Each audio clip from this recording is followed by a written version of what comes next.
Olá, camaradas. Esse podcast vai falar um pouquinho sobre o Futurice, tá? É o tema que eu vou tratar aqui hoje. Eu, João Pacheco, militante da célula Istvan Mesaros, e vou começar contando um pouquinho para vocês qual que é o título correto, né? Já que isso aqui é um programa proposto ainda na época do ex-ministro Weintraub, Ministério da Educação, e ele se chama Programa Universidades e Institutos Empreendedores e Inovadores, Futurice. Bom, por que a gente vai falar sobre isso nesse podcast? É por conta de que nós começamos aí algum tempo atrás a falar a respeito da mercantilização da educação.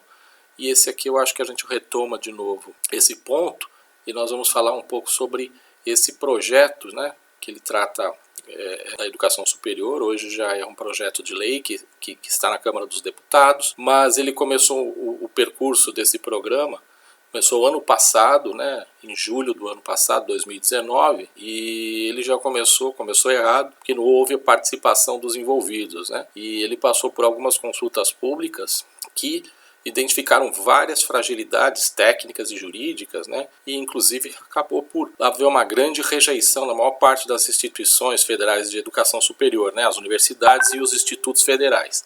Tá? Hoje eles, de fato, depois de ter sido depurado, desidratado das questões mais polêmicas, né? Ele hoje é um projeto de lei. Ele chegou em junho na Câmara dos Deputados, está aguardando as várias comissões, e acho que é importante que a gente acompanhe, né, porque ele, mesmo tendo sido bastante desidratado, né, por conta das consultas e toda a rejeição que houve para alguns dos seus principais artigos, ele ainda mantém aquele espírito, né, de transformar essas instituições federais de educação superior em meros apêndices de empresas, objetivando assim reduzir ou mesmo eliminar diálogos com outros segmentos sociais. Por exemplo, as atividades de extensão são absolutamente ignoradas nesse projeto.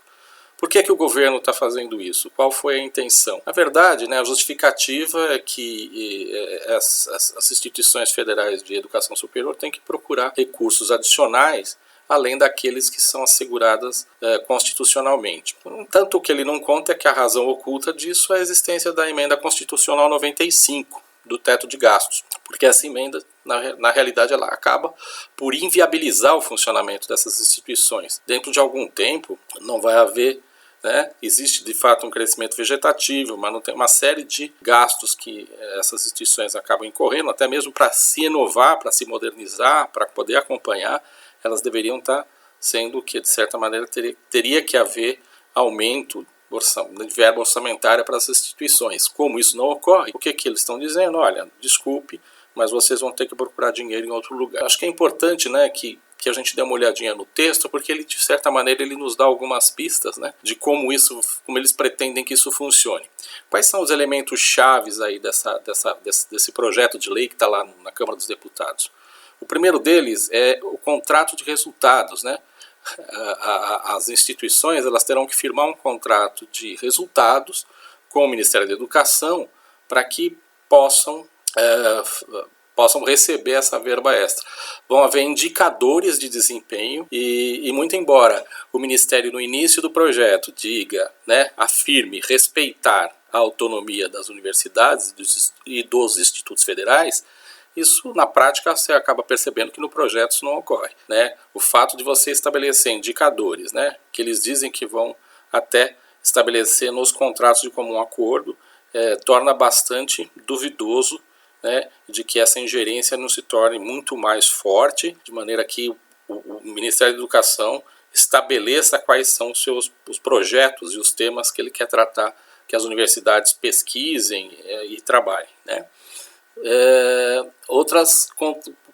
O que mais que se espera de receitas? Como é que vai se obter essas receitas além da dotação orçamentária? Por meio de prestação de serviços, privatização dos espaços das universidades e dos institutos federais, até mesmo a capitalização, o uso desses espaços e desses imóveis, né, em fundos imobiliários. Name rights, né, que seria a cessão de prédios, etc. e tal, para que empresas, né, explorassem, colocassem lá a sua marca.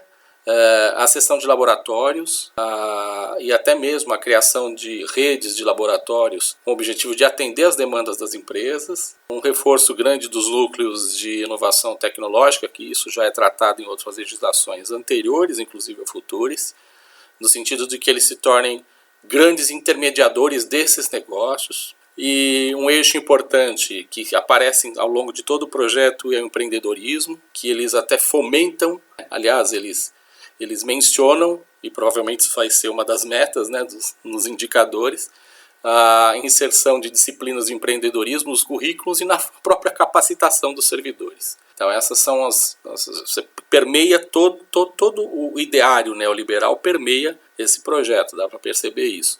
Um outro eixo que eles mencionam no projeto é o eixo da internacionalização, que passa pela captação de pesquisadores e docentes estrangeiros para atuar nas atividades de pesquisa, ensino e extensão dessas instituições. Qual que é o problema disso? É que ele permite que as fundações façam a contratação desses profissionais por meio da CLT. E isso significa o quê? Significa que os concursos públicos, né, que você vai começar a fazer essa captação e você vai, de certa maneira, extinguir aos poucos o serviço público nessas instituições. Finalmente, né, aliás, é importante também mencionar que existem uma série de legislações que suportam, inclusive, muito do que o Futurice traz, e são legislações anteriores, né, uma legislação que é a Lei 10.973, que é a Lei dos Incentivos à Inovação, ela é de 2004, e a legislação foi aprovada ainda durante o governo Dilma, tá? Que é a 13.243, de 2016, que ela, na verdade, o Futurice se reforça muito do que essa legislação traz. De certa maneira, ele está fechando isso. E, para concluir, o Futurice ainda propõe o seguinte, né? A chave de ouro do projeto é propor no seu artigo 28 o Dia Nacional do Estudante Empreendedor, que vai ser comemorado no primeiro sábado após o Dia do Trabalhador, numa tremenda ironia que o legislador aí, né, que o propositor do projeto inseriu aí. Eu vou encerrar por aqui e um forte abraço a todos.